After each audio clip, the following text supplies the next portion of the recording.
It's our day 2 here in Sapporo. And today is another day for an adventure. Wow! Amen.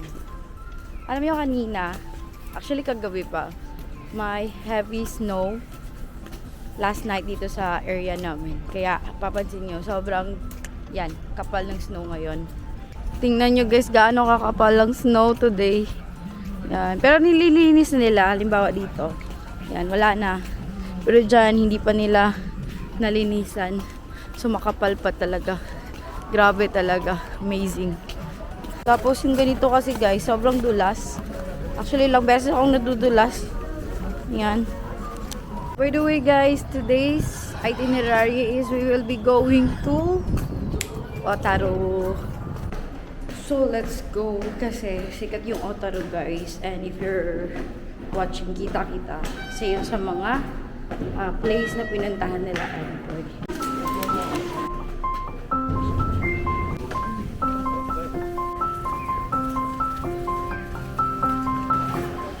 So train pala yung sasakyan natin guys.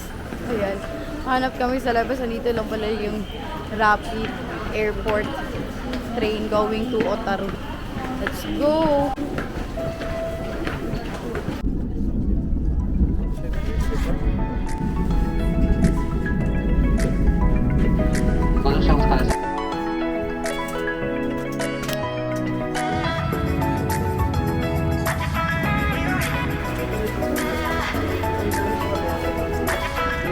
We are right here at Otaru Station. So, papalabas pa lang kami ng train. Actually, pinauna namin yung iba kasi nagpicture muna kami dito sa part na to guys. Yung platform nila ay labas. Kaya, kitang-kita mo talaga yung mga train. And balot na balot ng snow as of now. Sinasabi ko sa inyo guys, oh. Grabe. Grabe. Kung makapal yung snow dun sa Susukino, mas lalong makapal dito sa Otaru guys. So, by the way, this is the Otaru Station. So let's go out. So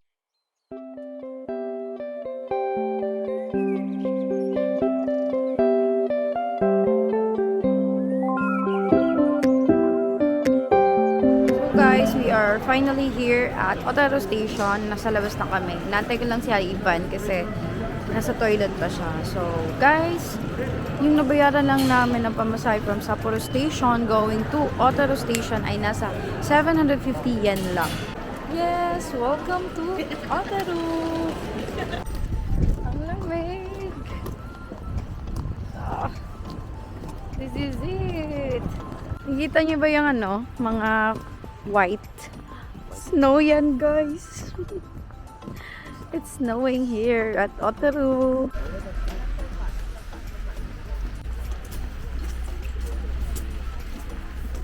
May donkey dyan guys, oh. Donkey. So ito yung donkey. Oh, welcome to Otaru. Tignan nyo guys, oh. Ganyan kakapal yung snow here. Oh, baka sabi na ulan.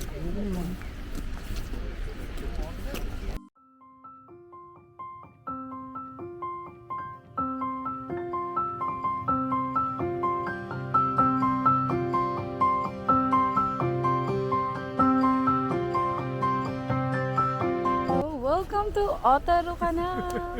This is it. So, dire-diretso lang siya guys from the station, Otaru Station going here. Straight lang yung lakad nyo and makakarating na kayo dito sa Otaru Canal. So, ito yung mga boat sa baba. Ayan. Pwede kayong sumakay dyan and itutour nila kayo around Otaru Canal.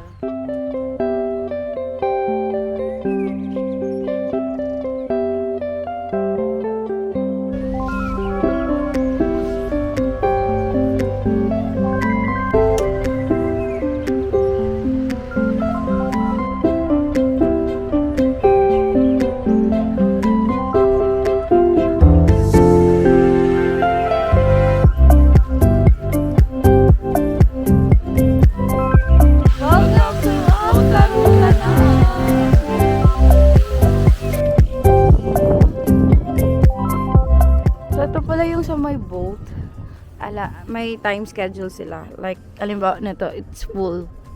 12 full. Yan.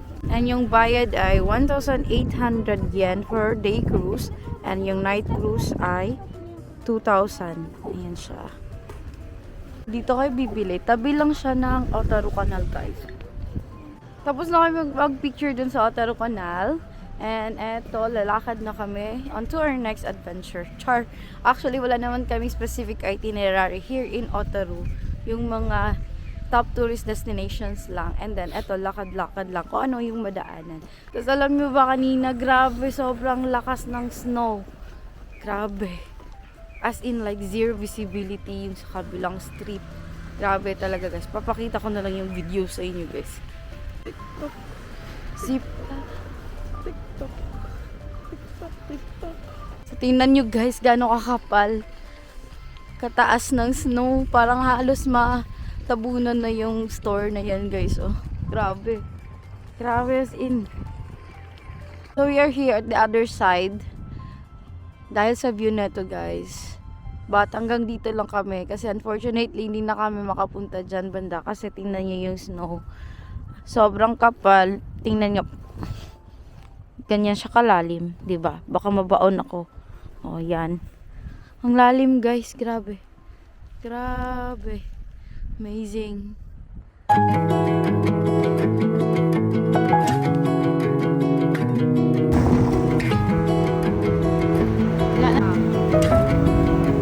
So, while walking, guys, nakita namin tong Otaru Beer Pub and Gallery. O, diba? Sobrang happy niya, guys. Kasi makakainom siya ng beer.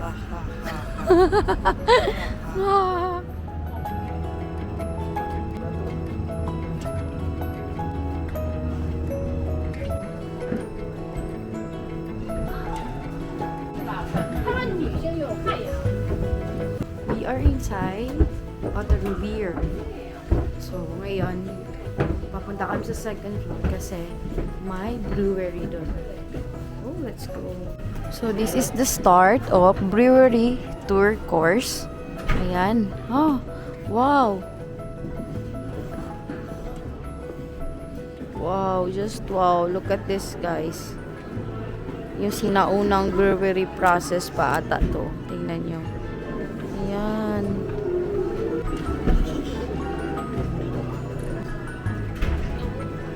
Ayan siya sa likod ko, guys. Ayan.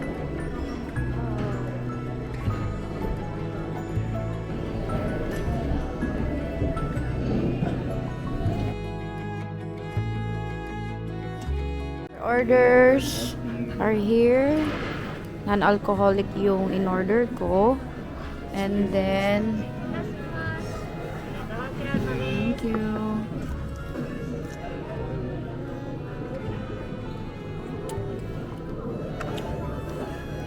Lami ang beer? Mura naman siya. One wine. Ah, okay. Wine. I order cold beer. Non-alcoholic beer. Yan, char. 0%. Otaru beer. Ah, para siyang root beer na matabang. Makanindot lang na kayo.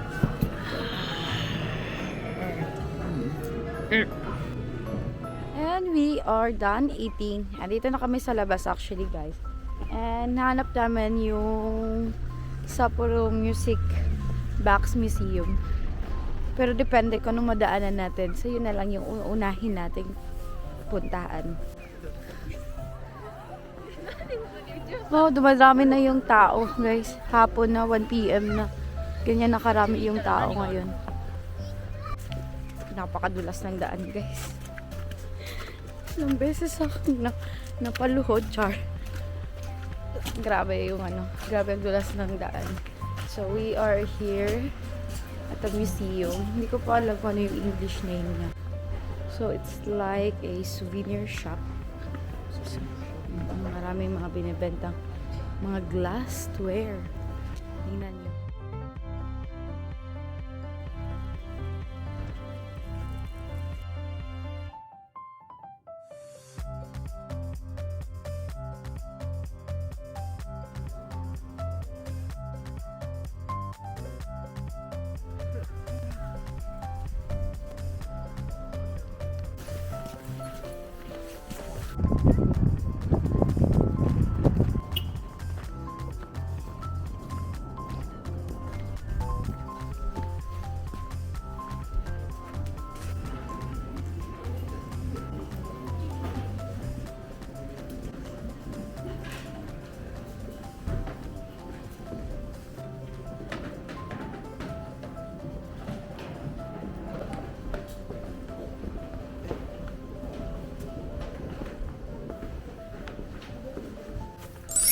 And after namin pumasok dun guys, continue na ulit kami sa paglalakad.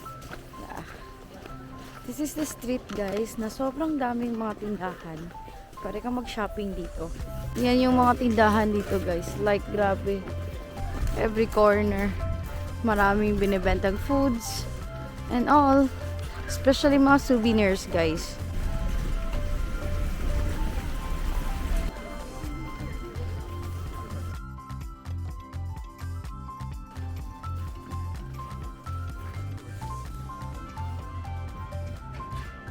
OMG guys, yung napasukan namin. Grabe.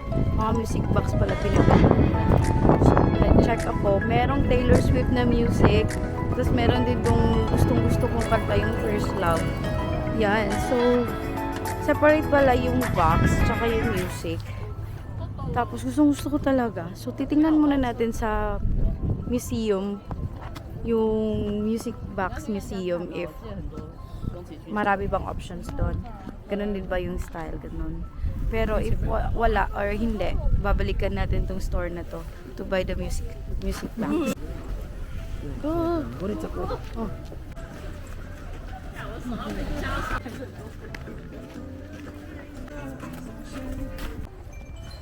Grabe, napakadulas guys. Ang banda yung grabe yung dulas doon. Ang dami nabibiktima doon banda. Yan yung mga nagkukumpulan dyan guys. Muntika na ako. Ay, marag ako yun na de. Ubus na.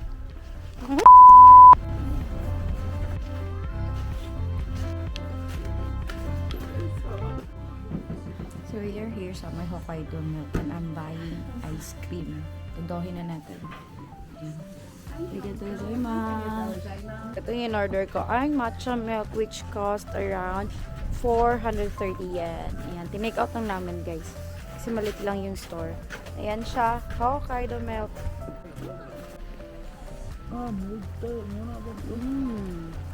So this one guys, yung lasa niya, matcha. Syempre matcha ice cream to, di ba? Pero yung lasa talaga niya, hindi siya mapait. Milky, tapos balance yung lasa ng matcha. So it's the best.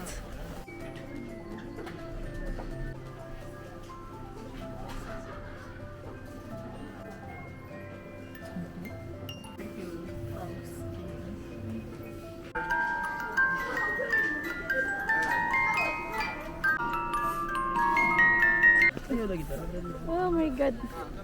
Guys, invest in a good shoes. Talaga ganun. So, babalikan namin yung unang music box museum na nakita namin. And we will buy the museum with the music box. Oh, nakapili na ako guys. Ito ang gusto ko talaga, yung First Love na kanta.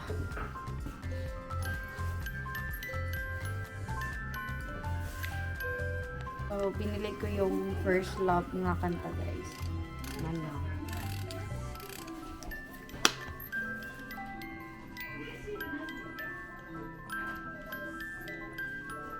Diba?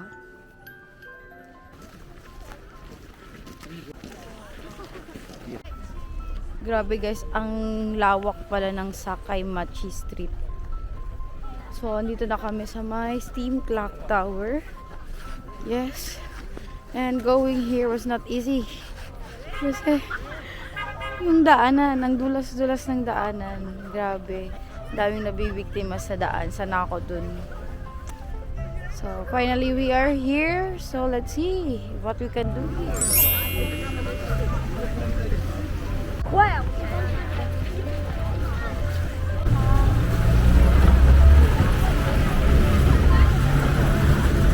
So, we arrived here finally sa Otero Music Box Museum. So, sobrang layo niya guys. Ang layo ng nilakad namin. So, finally we are here. Ito yung mga music box nila guys. Sobrang ganda.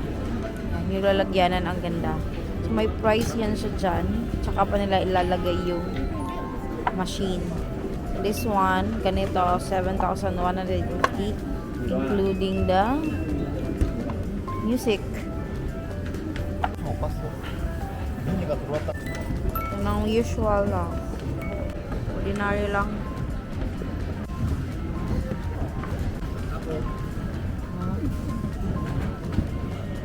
Isod to. Ah, Ngayon, di ba? oh. Ito yung nabili ko guys doon, oh. Ah, pag bubuksan, oh, tutunog siya. Same na to, 3,000 yen yung nabili ko. Tapos yung music is First Love. Dito, it's around 3,600.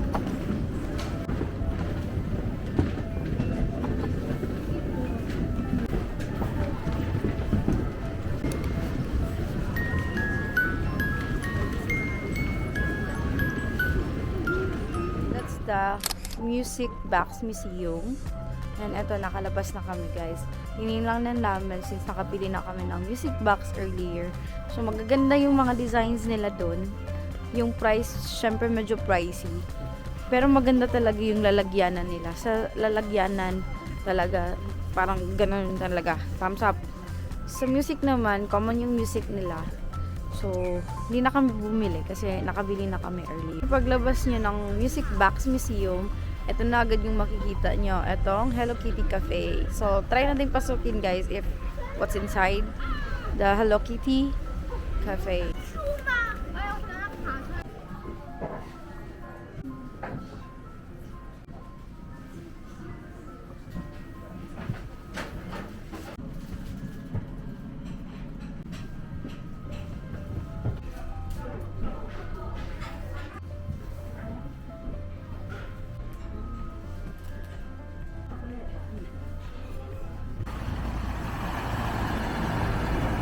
Now we are going inside the Antique Museum. Kasi pabalik na kami ng Main Street. Ayan, nadaanan namin to. Kaya papasukin na lang din namin para mas feel kami ng init.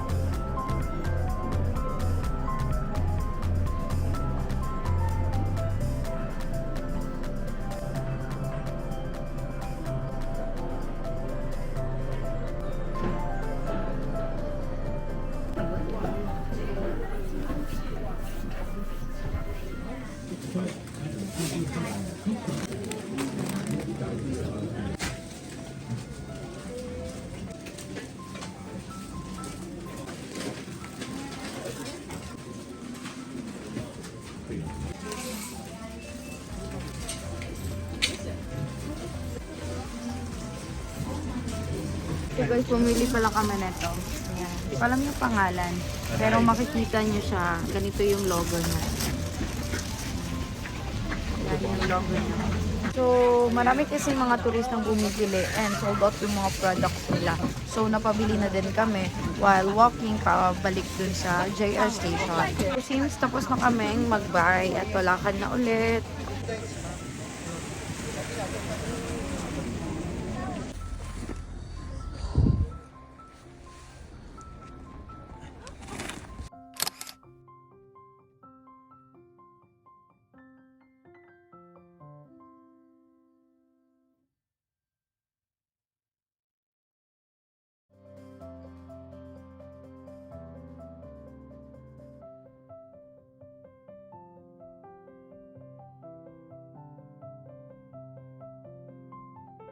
yan guys, we are here sa Otaro Denoki Koji. Yan.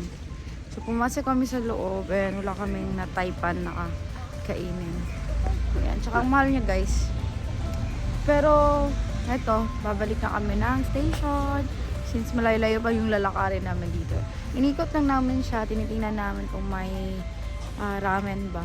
Mostly kasi mga ganyan yung siniserve nila dyan. Tapos may ramen. Close nga lang. Hindi lahat ng store inside ay open. So, ayun. We decided na maglalakad-lakad ulit. Baka may makita kami ibang food. Banda ay Otaro Canal na yan. Dito kami sa kabila dumadaan. Time check! It's 4:39 in the afternoon and we are going back already sa JR Odori Station. Because babalik na din tayo ng Sapporo. Yes. Kasi 1 hour din yung biyahe from here going back to Suzuki. Alam niyo guys, all I can say is Otaru is worth visiting. Saka na-amaze ako sa kanilang mga building. Kasi yung mga building nila dito guys, hindi siya malalaki, hindi siya matataas.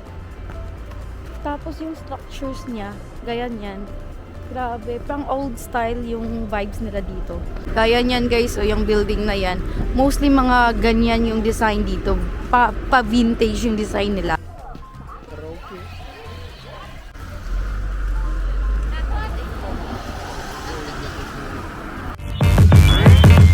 Damn.